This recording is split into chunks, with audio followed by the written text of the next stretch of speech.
Kila mzazi anatamani kumuona mtoto wake akifaulu. Lakini swali ni moja tu. Je, tunawafundisha watoto jinsi ya kuishi au tunawafundisha watoto jinsi ya kufaulu tu? Maarifa yanaweza kumfikisha mtoto mbali sana. Lakini tukiangalia maadili yanaweza kumfanya mtoto aweze kuishi vizuri na aweze pia kufanikiwa katika maisha yake. Leo katika Moyo wa Malezi tunaenda kuangalia mambo ya msingi sana ambayo kila mzazi anapaswa kujua na kila mtoto anapaswa kufundishwa ili aweze kuishi vizuri katika maisha yake. Mimi ninaitwa Muhere Madam. Kama bado haujasubscribe kwenye chaneli yetu ya Moyo wa Malezi, karibu ufanye hivyo sasa hivi, kwa sababu tunakuletea maarifa sahihi kabisa kwa ajili yako, kwa ajili ya familia na kwa ajili ya jamii nzima. Kama unataka kututumia ujumbe au kutupigia simu, una uwezo wa kutumia namba 0754579224. Karibu na tuanze. Hoja ya kwanza ni heshima kwa wengine. Mtoto anatakiwa kufundishwa kuheshimu watu wengine. Anatakiwa pia kufundishwa kuwapenda watu wengine. Heshima humfanya mtoto apendwe. Heshima humfanya mtoto atambulike na afahamike na pia watu waweze kumuelewa vizuri. Lakini pale mtoto ambapo anakuwa hafundishwi heshima kwa watu wengine, anafundishwa tu maarifa ya darasani, anafundishwa tu kupambana kuhakikisha kwamba anafanikiwa, mtoto anakuwa anapotezwa. Mtoto anatakiwa ajifunze kabisa kujua kwamba watu ndio wanaweza kumfikisha mbali katika maisha yake. Na pia ajue pia hata pia watu wanaweza wakamfanya akashuka. Kwa hiyo, katika kuwaheshimu watu wengine, kutamvusha katika maisha yake na kumfikisha hatua nyingine. Hivyo kumfundisha mtoto heshima kwa watu wengine ni jambo la msingi sana katika maisha ya mtoto. Hoja ya pili ni uwajibikaji, yaani tunasema responsibility. Mtoto anatakiwa afundishwe uwajibikaji. Anapokuwa anajua kuwajibika kwa makosa yake, kuwajibika kwa mambo ambayo yanamhusu, anakuwa kabisa anaishi vizuri katika jamii yake. Anatakiwa ajue kabisa kwamba anatakiwa kufanya shughuli ambazo zinamhusu. Afanye shughuli za nyumbani, afanye shughuli za shuleni na awajibike hata pale anapokuwa amekosea, akatazwe.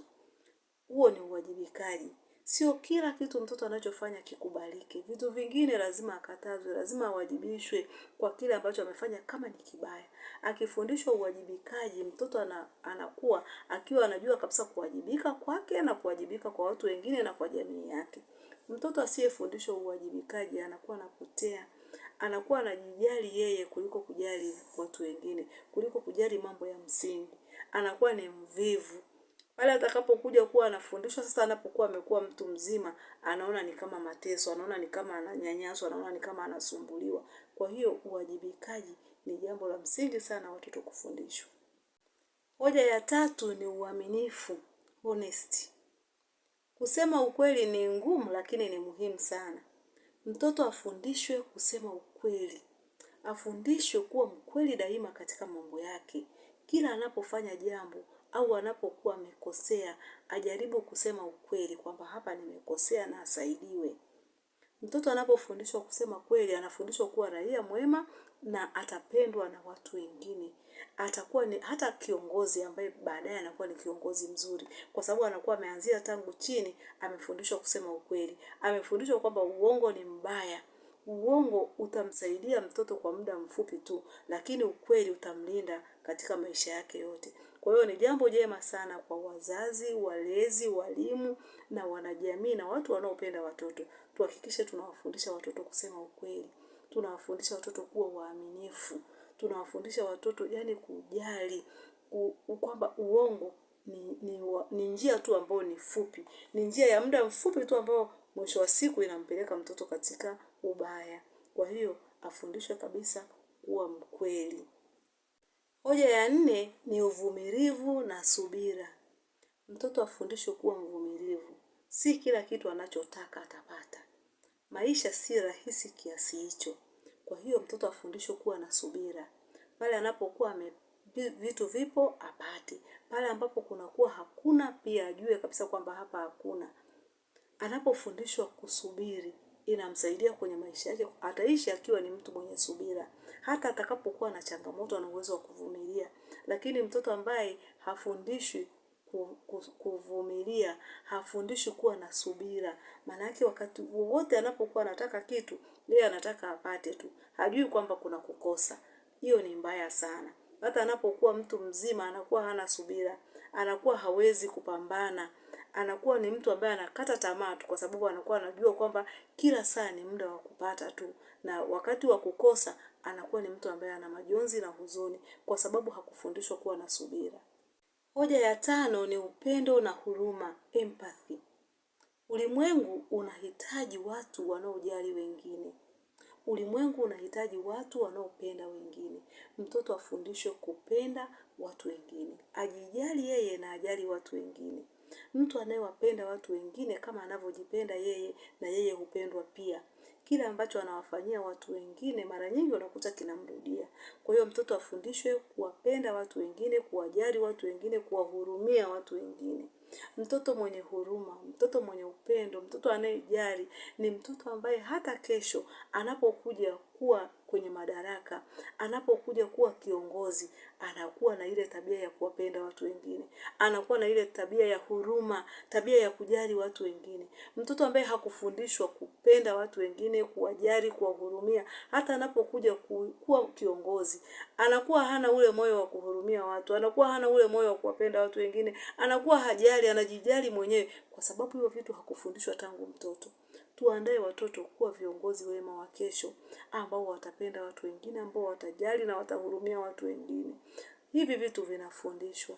Hivi vitu vinafundishwa kidogo kidogo, watoto wanashika upendo, huruma, kujali hisia za watu wengine. Mtu anayejali hisia za wengine, hata za kwake pia wakati mwingine zinaweza zikajaliwa. Na anakuwa ni mtu ambaye hata Mungu pia anampenda. Mzazi mpendwa, tunaweza kuwapa watoto wetu kila kitu.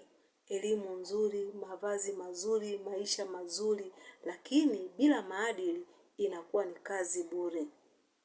Tunapowajenga watoto wetu leo kwa kuwapa maadili bora, tunakuwa tumetengeneza kizazi kizuri ambacho hakitaumiza watu wengine kesho. Tunakuwa tumetengeneza viongozi wazuri wa kesho. Viongozi wazuri wa kesho wanaandaliwa, wanatengenezwa wakiwa watoto wadogo. Tuwaandae watu ambao wanakuja kuifanya dunia kuwa mahali salama. Tuwaandae watoto kwa kuwapa maadili, kwa kuhakikisha tunawafundisha maadili mema, kwa kuhakikisha tunawajenga kuja kuwa raia wema kesho.